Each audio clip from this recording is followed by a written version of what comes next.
22 তারিখ সকাল 6:30টার দিকে আমরা বেরিয়ে পড়েছিলাম পেহেলগামের উদ্দেশ্যে। প্ল্যান ছিল এবিসি ভ্যালি ঘুরে একটু লাঞ্চ করে তারপর বৈশরণ ভ্যালি যাত্রা হয়েছে। ওখানে যেতে হয় কেবলমাত্র হর্স রাইড অথবা হেঁটে। তো ওখানে নিয়ে আমাদের একটু সন্দেহ ছিল। সকালবেলায় লিডার নদীর বিউটি এনজয় করতে করতে খুব আনন্দের সাথেই পেহেলগামের পথে আমরা রওনা দিয়েছিলাম। তখনও জানতাম না যে বাকি সময়টা এইরকম ভয়ানক হতে চলেছে। কাশ্মীরের এত সুন্দর সৌন্দর্যের মাঝে এইরকম এক ঘটনা কলঙ্কিত হয়ে থাকবে। আর এটা চন্দনওয়ারি, আমাদের সেদিনের মতো পেহেলগামে দেখা লাস্ট ভিজিটিং সাইট। তারপরই 2টোর সময় আমরা চলে গেছিলাম লাঞ্চ নিতে, একটু সেদিনের মতো ব্রেকে। আর সেই সময়ই ঘটে ওই ইনসিডেন্টটি। তারপর আমরা আর কোথাও ঘোরা হয়নি, চলে এসেছিলাম হোটেলের পথে রওনা দিতে। ফেরার পথে চিত্রটা পুরো বদলে গেছে। রাস্তায় এখন শুধু সেনা, ভয় পাওয়া ট্যুরিস্ট আর ঘোড়ার দল। রিপোর্টার এসে গেছে।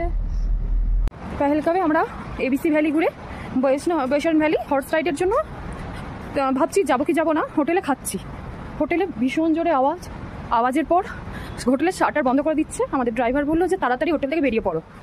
বেরিয়ে পড়ে গাড়িতে ড্রাইভার বলছে টেররিস্ট অ্যাটাক হয়েছে। এইরকম পরিস্থিতিতে আমরা এখন একটা পেহেলগামেরই একটা হোটেলে, রিসর্ট বলতে পারেন, রিসর্টে আসছি। ভীষণ পরিস্থিতি খারাপ। NH44 ধসের জন্য ব্লক। আমরা ভেবেছিলাম 2 দিন থাকবো পেহেলগামে, এরকম নদীর ধারে এনজয় করব, লিডার নদীর পাশে বসে থাকবো। সেখানে এখন যেন পেহেলগাম জায়গাটাই ভয় লাগছিল। কোনো রকমে হোটেলে ঢুকে তারপর আমরা জানলা দরজা সব বন্ধ করে দিয়েছিলাম।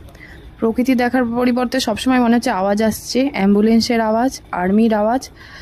ভেবে পাচ্ছিলাম যে কত অ্যাক্সিডেন্ট, তখনও আমরা জানি না যে ডেথ কটা হয়েছে, কিন্তু এত অসংখ্য পরিমাণে অ্যাম্বুলেন্স যাচ্ছিল যে বুঝতেই পারছিলাম সংখ্যাটা কিছু কম তো যাবে না। 4-5টা হোটেলের দেখতেও ইচ্ছে করছে না, কেমনই যেন লাগছিল ফাঁকা ফাঁকা।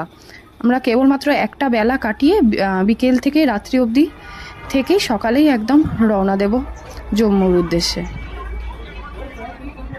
যারা এরকম আনন্দ করতে এসেছিল তারা এইভাবে অসম্পূর্ণ পরিবারে ফিরে যাচ্ছে। কি অবস্থা তাদের মানসিক পরিস্থিতি।